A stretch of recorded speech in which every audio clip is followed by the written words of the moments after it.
नमस्कार, स्वागत है आपका वक्त इंडिया में। मैं राजन वैद। अवंतीपुरा के तराल इलाके में सिक्योरिटी फोर्सेस ने एक मिलिटेंट को मार दिया है, जबकि देर रात मिलिटेंट्स ने जो है एक बीडीसी चेयरमैन को भी गोलियों से मार दिया, उनकी निर्मम हत्या कर दी है। इस पे तफसील से हम जानकारी लेंगे। हमारे नुमाइंदे कश्मीर से एजाज मौजूद है हमारे साथ। एजाज, क्या जानकारी है?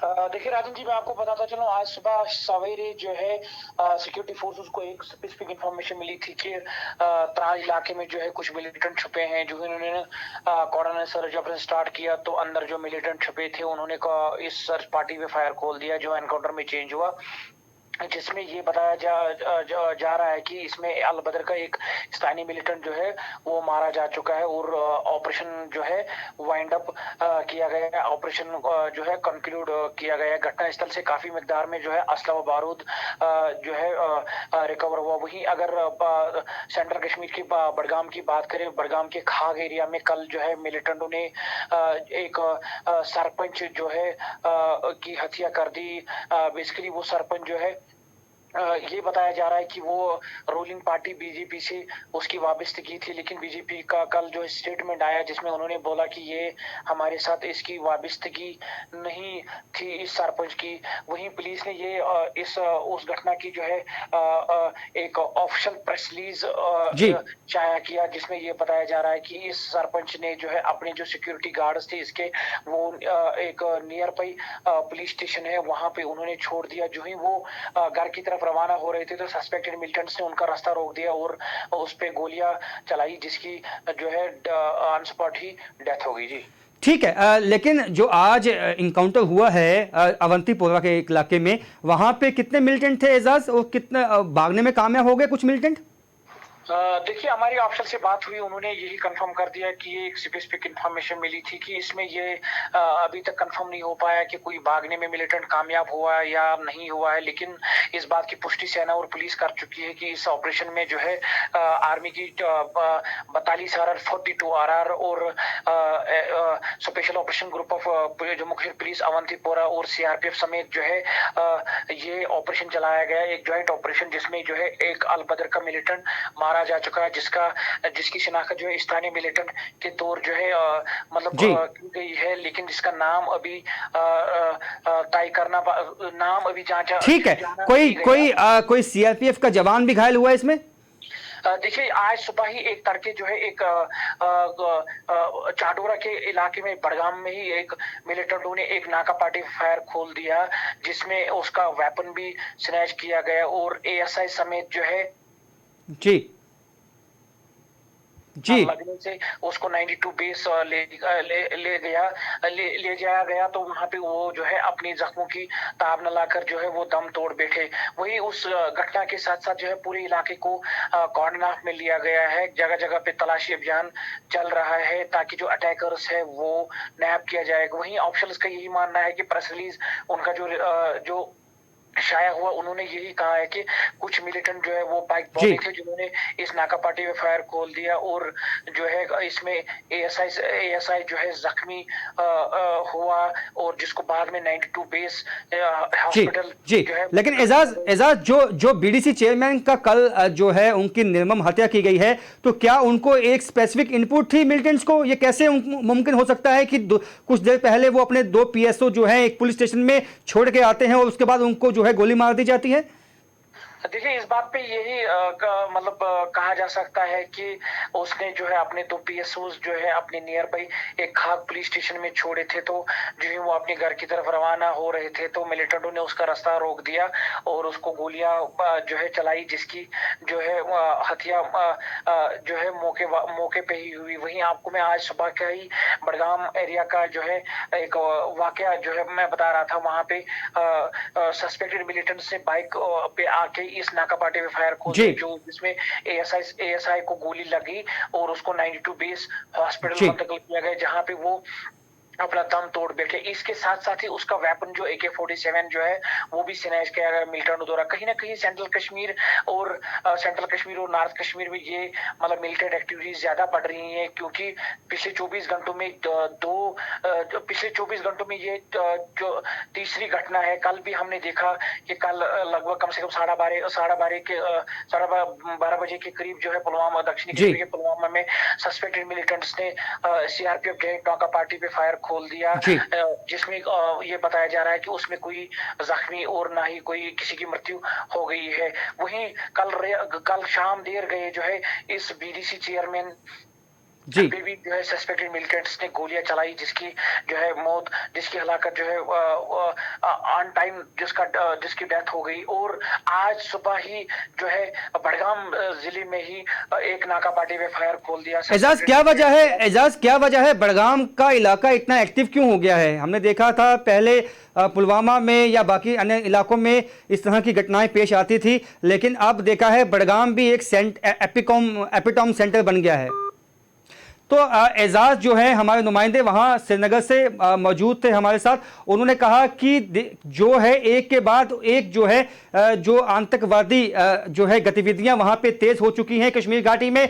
जिस तरह से सिक्योरिटी फोर्सेस को एक के बाद एक सफलता मिली है, उसके बाद जो है हताशा में मिलिटेंट्स जो हैं अब सियासी लीडरान के साथ साथ जो है सिक्योरिटी फोर्सेस को भी निशाना बनाने में लगे हुए हैं। जिस तरह से 2-3 घटनाएं जो हैं एजाज ने बताई कि किस तरह से जो है बड़गाम में ही 2 घटनाएं पेश आई। एक में जो BDC चेयरमैन हैं उनको खाग इलाका है बड़गाम का, वहां पे जो है गोलियों का निशाना बनाया गया। देखिए कि किस तरह से जो वो BDC चेयरमैन थे वो अपने PSO जो उनको मिले हुए थे उनको वो पीछे छोड़ के आए थे पुलिस स्टेशन में। उसके बाद जैसे ही वो अपने एंसेस्ट्रल घर के पास पहुंचते हैं उनको जो है सस्पेक्टेड मिलिटेंट्स गोलियां मारते हैं, उनकी मौके पे ही मौत हो जाती है। और उसके बाद जो है नाका पार्टी के बाद, उससे पहले जो है नाका पार्टी पे भी हमला किया जाता है बड़गाम में। और उसके बाद इस वक्त हमारे साथ कविंदर गुप्ता जी हैं, BJP के सीनियर लीडर हैं। कविंदर जी, कैसे देखते हैं जिस तरह से एक के बाद एक जो है वहां पे जो है वारदात को अंजाम दिया गया है मिलिटेंट्स की तरफ से? कल एक BDC चेयरमैन की भी हत्या कर दी गई। देखिए, ये जो घटना हुई है ये वाकई में दुखदाई है। मैं उनको सच्ची श्रद्धांजलि देता हूं और उनके परिवार के प्रति संवेदना व्यक्त करता हूं। इस प्रकार की घटनाएं लगातार हो रही हैं, लेकिन कल जो ये जो सिक्योरिटी लैप्स हुआ है, इस चीज को भी हमें कहीं ना कहीं विचार करना होगा। ये जो PSOs हैं वो उसको छोड़ करके थाने में चले जाएं और उसको उसी वक्त निशाना बनाया जाए। वो मिलिटेंट्स शायद पहले इस फिराक में थे, वो कैसे उसकी पूरी रेकी की गई थी, तो तभी इस घटना को हुआ है। लेकिन ये बड़ा दुखदाई है और खास करके सिक्योरिटी, हालांकि कश्मीर में हम देखते हैं कि जो हालात बने हुए हैं, लगातार टारगेट किया जा रहा है हमारे जो डेमोक्रेटिक प्रोसेस चलाने वाले लोगों को। तो इस प्रकार की घटनाएं आगे ना हो, इसलिए कहीं ना कहीं सिक्योरिटी लैप्स ना हो, इसका भी हमें ध्यान रखना होगा। कुल मिलाकर के लगातार जो निशाना बनाया जा रहा है वो नहीं चाहते मिलिटेंट्स की यहाँ पर इस प्रकार के जो डेमोक्रेटिक प्रोसेस है उसको आगे बढ़ाया जाए।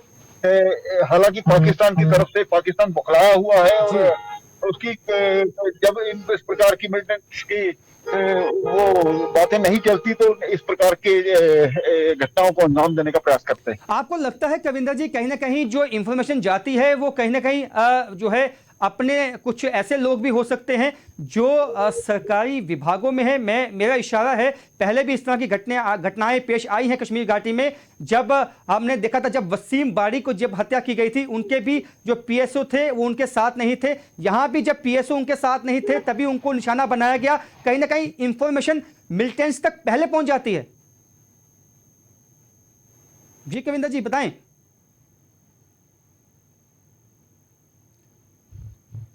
BJP लीडर कविंदर गुप्ता से हमारा संपर्क टूट गया है, लेकिन उन्होंने भी कहा है कि ये बौखलाहट है वहां पे जो आतंकवादी हैं वो नहीं चाहते हैं कि डेमोक्रेसी जो है ग्रास रूट लेवल पे जो है जम्मू कश्मीर में वो ज्यादा पनपे। इसलिए अपनी हताशा को दिखाते हुए, अपनी प्रेजेंस को दिखाते हुए एक के बाद एक जो है सियासी लीडरों को निशाना बनाया गया है। बीडीसी चेयरमैन को जिस तरह से कल निशाना बनाया गया, उनके पीएसओ उनके साथ नहीं थे। इससे पहले ही शेख वसीम जो बीजेपी के लीडर थे, उनकी भी हत्या जब की गई थी तब उनके साथ पीएसओ नहीं थे। ये सवाल उठता है कि ये जो सिक्योरिटी लैप्स हुआ है ये क्यों हुआ है, वो पीएसओ उस वक्त उन्होंने क्यों छोड़े, ये एक जांच का विषय है। और ये बातें जो हैं ये साफ दिखाती हैं कहीं ना कहीं जो वहां पे सरपंच हैं, पंच हैं, वहां पे जो लोकल बॉडीज या बीडीसी जो मेंबर्स हैं वो इस वक्त मिलिटेंसी के निशाने के ऊपर है और उनकी सुरक्षा को सुनिश्चित करना सरकार की जिम्मेदारी होगी। क्योंकि इस वक्त बौखलाए जो मिलिटेंट्स हैं वहां पे उन्होंने ना बल्कि सिक्योरिटी फोर्सेस को निशाना बनाना शुरू कर दिया है एक के बाद एक, और वही जो है अब सियासी लीडरान जो है उनको भी निशाना बनाया गया है। क्योंकि एक के बाद आपको ये सब जानते हैं कि ब्लॉक दिवस जो है उसका सेकंड फेज जो है वो शुरू हो चुका है। तो कहीं ना कहीं ये भी पचा नहीं है मिलिटेंट्स को कि यहां पे जो है इस तरह से डेमोक्रेसी को अगर पनपने देंगे तो जो उनका एजेंडा है वो कैसे सफल होगा। तो उसी के चलते जो है ये निशाना जो है बनाया गया है।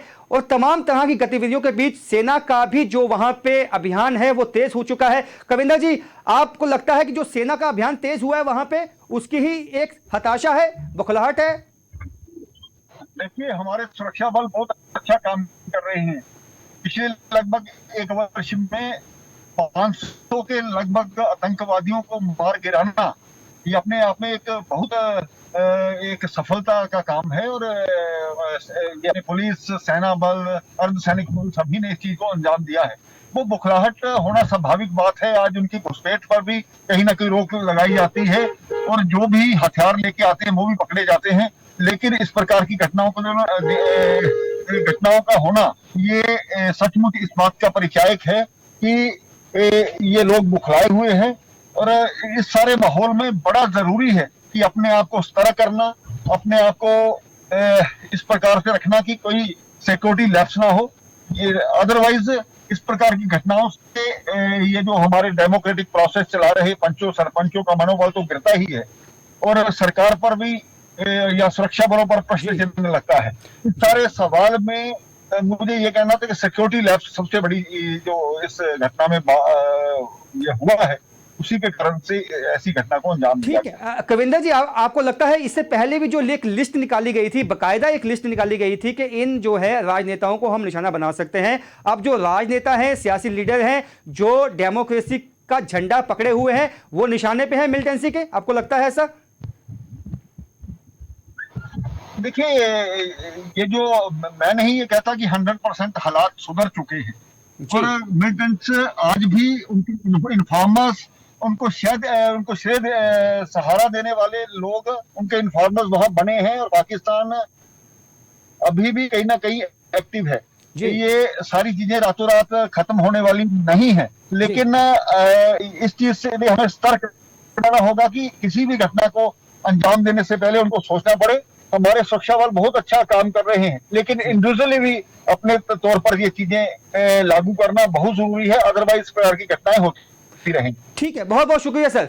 तो जिस तरह से कविंदर गुप्ता जी ने बताया कि जो इस वक्त मिलिटेंसी जो घटनाएं वहां पेश आई हैं एक के बाद एक जो है वो उस घटनाओं में तेजी भी आ चुकी है। ये बौखलाहट है, हताशा है उन मिलिटेंट्स की जो नहीं चाहते हैं कि यहाँ पे डेमोक्रेसी पनपे। और जो हताशा में जो है बीडीसी चेयरमैन को भी निशाना बनाया गया है एक के बाद एक। ये शुरुआत जब हुई थी, जब अजय पंडिता को निशाना बनाया गया था, उसके बाद तमाम जो है वहां पे खासकर पंच सरपंच जो हैं और जो लोकल बॉडीज के मेंबर्स हैं उनको निशाना बनाया गया है। लेकिन यहाँ सरकार की ये जिम्मेदारी बनती है कि ये जब जानते हैं कि जब जो ये राजनेता हैं, ये जो खासकर पंच सरपंच हैं, ये मिलिटेंट्स के निशाने पर हैं तो उनकी सिक्योरिटी को सुनिश्चित किया जाए। हालांकि जो ये लैप्स हुआ है, जो ये पीएसओ उन्होंने खुद छोड़े हैं या उनको कहा गया कि कोई बात नहीं आप चलिए पीछे आते हैं, तो ये क्या घटना है, क्यों ऐसा लैप्स हुआ, इसकी जांच, ये जांच का विषय है और इसकी जांच अवश्य होनी चाहिए। फिलहाल मेरे साथ इतना ही। देखते रहिए वक्त इंडिया।